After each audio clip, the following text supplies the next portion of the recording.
What's good, YouTube? Dmgaming here, guys, and in today's video I want to talk about the business side of Dragon Ball. So let's go.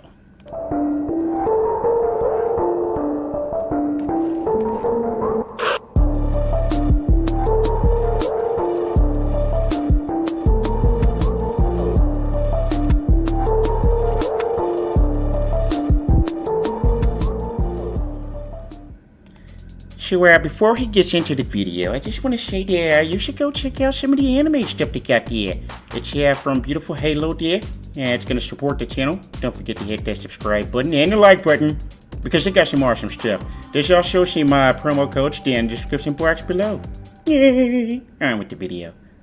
So guys, this is one of the greatest times to be a fan of Dragon Ball, both in the anime side, the manga side, the video game side. Like Dragon Ball Z, Dragon Ball GT, Dragon Ball Super, Super Dragon Ball Heroes. Like, if you had told me when I was 9-10 years old, first watching Dragon Ball Z for the first time, that, you know, 21, 22, 23 years later, that it would be even larger, like it would be even greater than what it is right now, I wouldn't have believed that. You know what I'm saying, guys? This is a wonderful time to be a fan of Dragon Ball and even anime in general. Like, you know, it was funny back being young, you know, you kind of get made fun of for being an anime fan, like, oh, you watch Pokemon, or oh, you watch Sailor Moon, or whatever,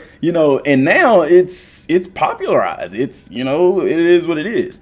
Guys, there is a huge business. There's a huge business in this, not only from the gaming side, but also from the, like I said, the anime and the manga side, but also from like the creator side, the content creator side of things. Guys, this is really ugly. That quality. I'm sorry about the quality in the back, guys. Internet, got to get better internet. But anyway. The whole thing with even, like I said, the content creator side, the YouTube side, you know, is very profitable right now.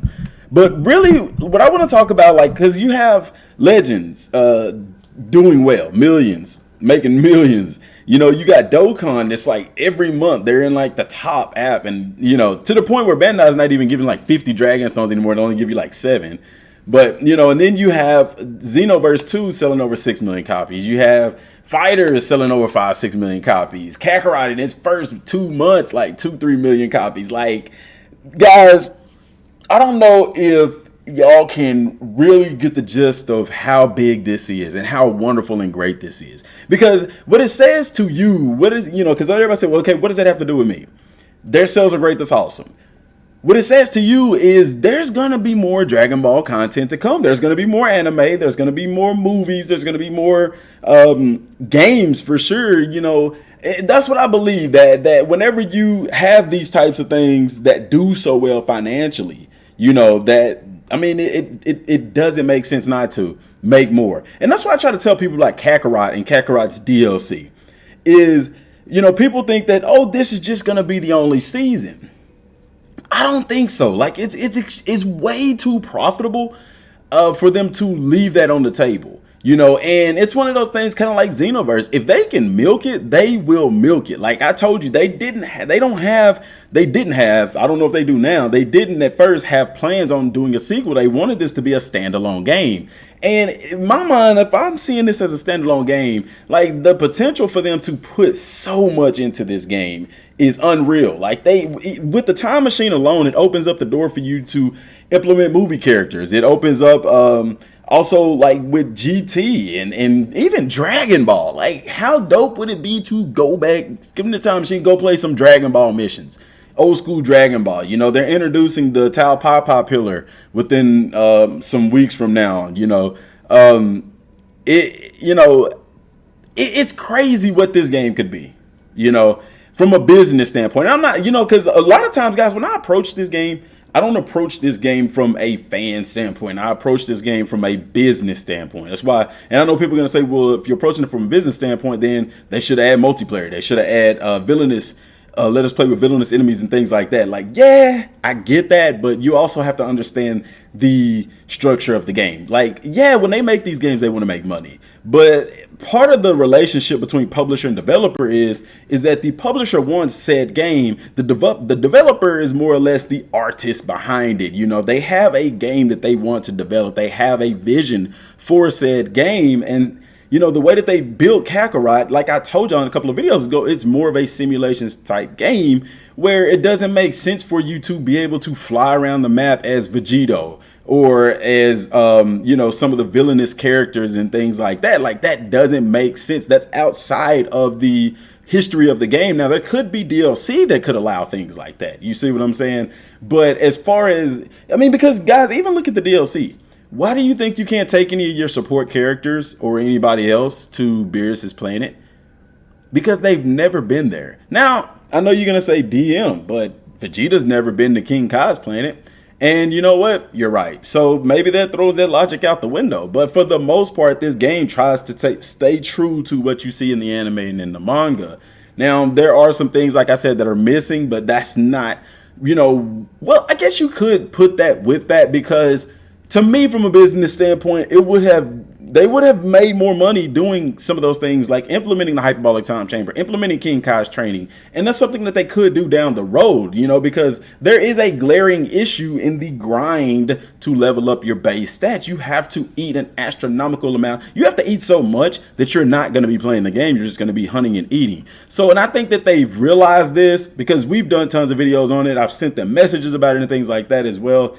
So I don't know how they can't know that. So maybe in the future they could implement some things like that. Guys, money is on the table. They are not going to leave that money there. You know, if you think that this is going to be the only season, you got another thing coming. I honestly believe in this speculation, guys. Don't say Dmgaming said they're going to do more seasons, but it doesn't make sense for me, from a business standpoint. If I'm thinking business minded, there's too much money on the table to just do one DLC pack and leave it be.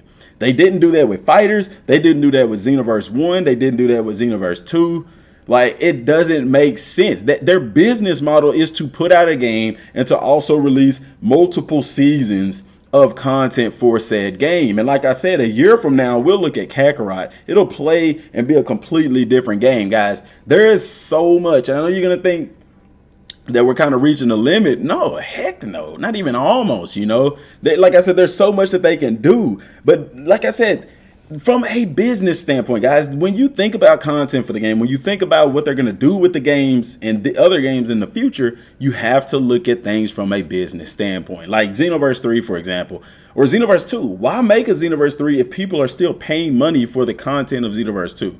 You see what I'm saying? I would probably still make DLC if I was running the show, you know, but it also makes sense from them from a business standpoint to, yeah, kind of give you the biggest bang for your buck. And that's why I think that a new Xenoverse isn't going to come to next generation. Like, why would you want Xenoverse 3 on PlayStation 4 when you could get it on the Unreal Engine 5 on the PS5 and Xbox One X, Xbox Series X? You know, I would choose the latter. I would want a new Dragon Ball game on the Unreal Engine 5. And by the way, guys, I do have a video coming up about that. I'm still doing research behind it so that when I present that information to you, I'm presenting it in the best way possible. I'm not one of those content creators that's just going to jump on and just throw content out there. No, if you need to know something, if you want to know something, if I'm presenting information to you, I'm going to be presenting that information to the best of my ability with the most knowledge that I have to present that information. That's just the way that I do things. I'm not doing it for the sake of views. You know, of course, yeah, I want views. By the way, speaking of views, guys, can we get more likes on the videos? Like, these videos get thousands of views and we don't even break 500 likes. Like, please, if you're watching the video, hit the like button. Also, guys, subscribe to the channel. Join the stack by clicking that subscribe button. And make sure, guys, for Pete's sake, let me show y'all what you need to do here. You need to click the bell icon, bro. Click the bell icon. It ain't on here.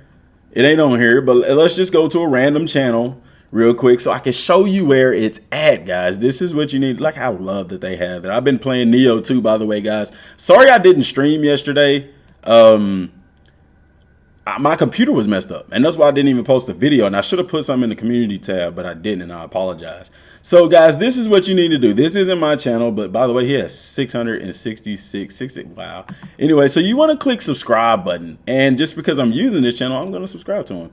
You want to click this bell icon and turn on all notifications. Okay, I'm not turning on all notifications because I don't really. Actually, you know what? Why not? Let's watch it. I mean, I've subscribed to the channel, so.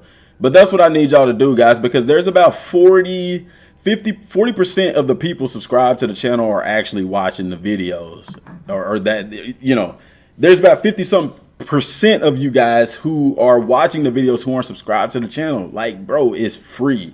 It literally doesn't cost anything at all, and that's consistent. So I know it's the same people watching it. Like, bro, just click the subscribe button and help me out, you know.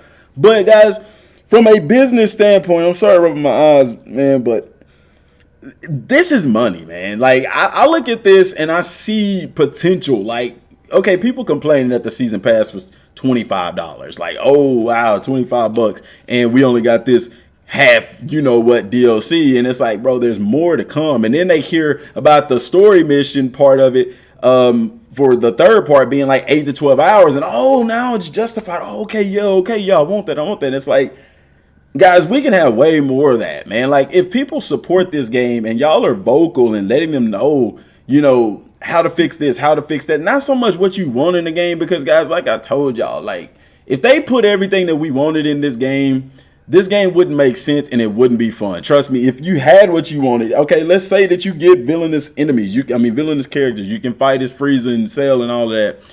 What missions are you gonna do? They're gonna have to make missions, and then those missions aren't gonna make sense, because who is Cell gonna fight? Cybermen, bad guys? No, he's gonna have to fight good guys. So is he gonna fight Krillin and Goku now? See, that doesn't make sense. Like, we're spoiled by these arena fighters like Xenoverse and stuff like that. They can get away with stuff like that because the story doesn't really follow the anime and stuff like that. And then in games like Budokai and stuff, the story mode, you never fought as Cell and Frieza in those story modes. No. Now, when you fought against one-on-one, yeah, you could, but this is not what kind of game this is. You have to realize that. Nobody plays Neo, like I'm just using that for an example because I'm playing that right now. Neo 2, you're not playing as wanting to play as the villains, are you? No, you're playing as the main character, you know, and nobody's questioning about, oh, I want to play as the villain kind of thing, you know. But it's the same way with this. Like, when you look at the past Dragon Ball games, like the Budokai series, the Tenkaichi series, you played as the main character. You didn't play as the villain. Only time you did was during a versus mode. Now, is there money in a versus mode? Because after all, this video is about the business side of things. Yes, there is tremendous value in that, even from a single player standpoint. Like, and they could implement a tournament mode that would literally allow you to do that. You know, kind of a DLC part, so that it's outside of it, or, you know, people gonna say, no, we should get the tournament for free. Why, when it's not even in the base game? Like, come on, man. You got to work with them some way. If you want this stuff, you got to be willing to pay for it. You know what I'm saying? Because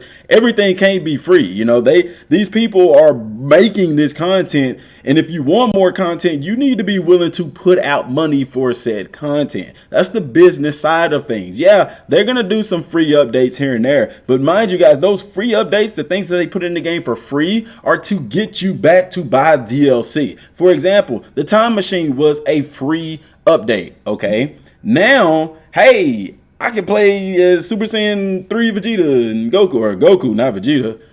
Now what are you doing? You getting online and you seeing people fighting in the Time Machine as Super Saiyan God and stuff. Now, mind you, yeah, the Time Machine, it's one shot kind of thing, so a lot of people really aren't doing it, but I'm just telling you the business mindset of it.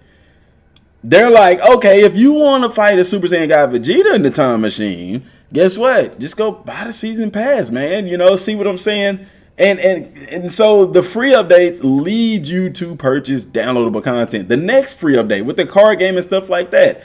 I mean, thinking from a business mindset, speculating from a business mindset, there's going to be something there that's going to push you into purchasing the DLC. You know, perhaps with the DLC, you'll get some extra cars or something. Like, I have no clue, but there's always a tie-in with free content and DLC. Look at Xenoverse 2. They're about to release new outfits for Broly and new outfits for the Supreme Kai of Time. That is to, oh, I can dress like Supreme Kai of Time. I want everything that they're offering. go buy the DLC. There's a free part and there's a paid part. You see what I'm saying? It's the same way with every game. You put out some free content to kind of dangle that carrot to get people to purchase the DLC. And that's not a bad thing. I mean, like I said, it's business, and I believe that if you want something, you need to pay for it. Everything can't be free. You know, everybody's wanting, oh, this should have been a part of the game. Beerus should have been a part of the game. Why? The game was 40 hours long. Like, why should they have, you know, could they have done that? Yeah. As small as it was, yeah, but they didn't. You see what I'm saying? And we have to live with it. You can't change that. So, guys, let me know what y'all think down in the comment section down below. Man, I know it's a little awkward video talking about business, but I can really sit here and talk about these numbers and things like that like all day, dude. Like, that's like, if you wonder, look back at my other videos. How did DM predict this? How did he predict that? Not only having the knowledge of gaming, not only having the knowledge of Dragon Ball, but also having a business mindset, you can kind of see and predict certain people's and companies' moves as far as what they're going to do, what they're going to put in certain games and things like that.